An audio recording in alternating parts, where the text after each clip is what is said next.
जी हाँ, कहानियों की दुनिया में हमेशा कुछ नया और रोचक होता है। आइए एक नई कहानी सुनते हैं। कहानी सुनने से पहले वीडियो को लाइक, कमेंट करें और चैनल को सब्सक्राइब करना ना भूलें। सिद्धि की शादी के बाद वो ससुराल चली जाती है।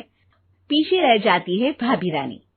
सिद्धि के ससुराल जाते ही भाभी कहती है, अरे वाह जी वाह, सारे कपड़े मेरे।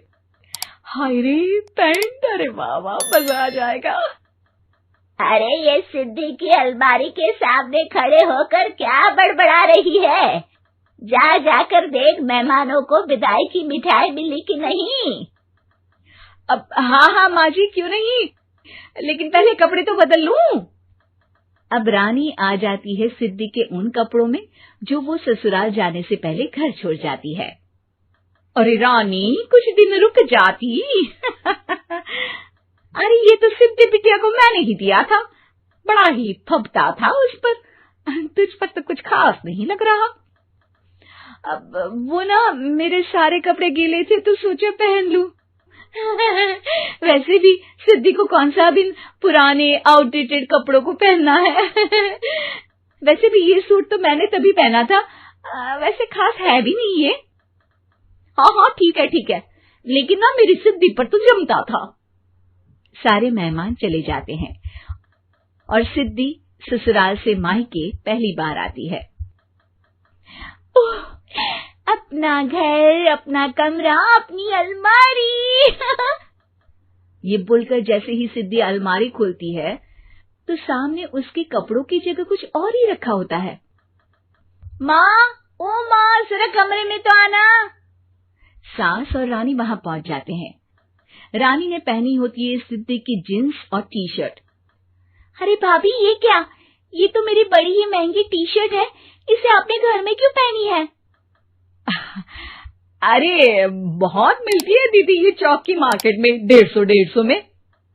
ओ भाभी प्लीज, ये एरोपोस्टल है, 2000 की एक टी शर्ट। ओह, 2000 में तो दीदी 4 साड़ी आ जाए। अब क्या बोलूं भाभी, ये मेरी अलमारी में छोटू के कपड़े, तो मेरे कपड़े कहाँ हैं? मेरी अलमारी में?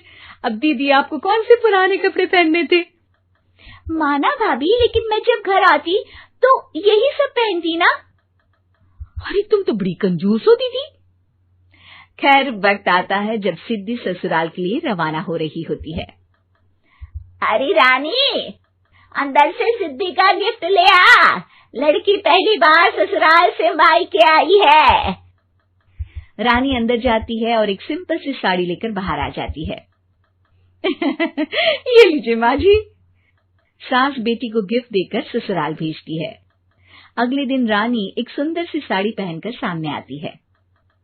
अरे रानी, ये तो वो साड़ी है जो मैंने सिद्धि को देने के लिए दी थी जब वो ससुराल ले जाती, लेकिन ये तूने कैसे पहन ली? अरे माँ जी, ये साड़ी तो मुझे बहुत पहले से ही पसंद थी, लेकिन चिंता ना करिए, मैंने सिद्धि के लिए भी अच्छी सी साड़ी दी है। हाँ। तभी सिद्धि का फोन आता है। क्या माँ, कुछ अच्छा तो दिया होता ससुराल ले जाने के लिए, अरे पहले दिखा दिया होता। ये चमकते हुए पैकेट में नौकरानी वाली साड़ी मत दिया करो माँ। अरे बेटे, वो तेरी भाभी ने ना गलती से उससे पैकेट बदल गया। हाँ, मैं कल ही तेरे भाई के हाथ से तेरा वाला पैकेट भेज दूंगी। अरे रहने दो माँ, आई एम श्योर भाभी ने अभी वही साड़ी पहनी होगी जो तुमने मेरे लिए रखी थी, तुम तो समझ नहीं पाई उनको। खैर छोड़ो, मैं ज्यादा बोलती अच्छी नहीं लगती, रहने दो, आपको उन्हीं के साथ रहना है, फिर बात करेंगे। सास को रानी पर गुस्सा आ जाता है। वो उसके कमरे में जाती है जहाँ वो शादी का एल्बम देख रही होती है। रानी, मार्केट जाकर एक ऐसी ही साड़ी लेकर आ, कल प्रतीक जाकर सिद्धि के घर दे आएगा। अरे क्यों माँ जी, कितनी साड़ी देनी है दीदी को? यहाँ कोई सेल लगी है क्या? अरे चुप कर, मेरे बेटी के हिस्से की साड़ी खुद पहन ली, अब ज्यादा ज्ञान बांट रही है। एक दिन सिद्धि का फोन आता है। माँ, मेरी सास ने आप सबको खाने पर बुलाया है। सारे लोग सिद्धि के ससुराल पहुंचते हैं। खाना खाकर वो लोग निकल रहे होते हैं कि सिद्धि की सास सभी को गिफ्ट देती है।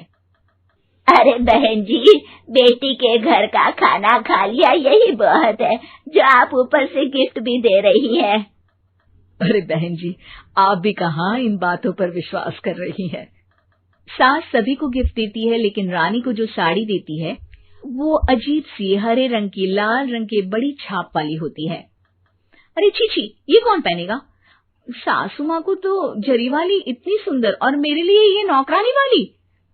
अरे भाभी, दरअसल मैं जब भी घर आती थी आप वापसी में ऐसी ही साड़ी देती थी ना, तो माँ ने सोचा कि आपको आपकी पसंद की ही साड़ी क्यों ना दी जाए।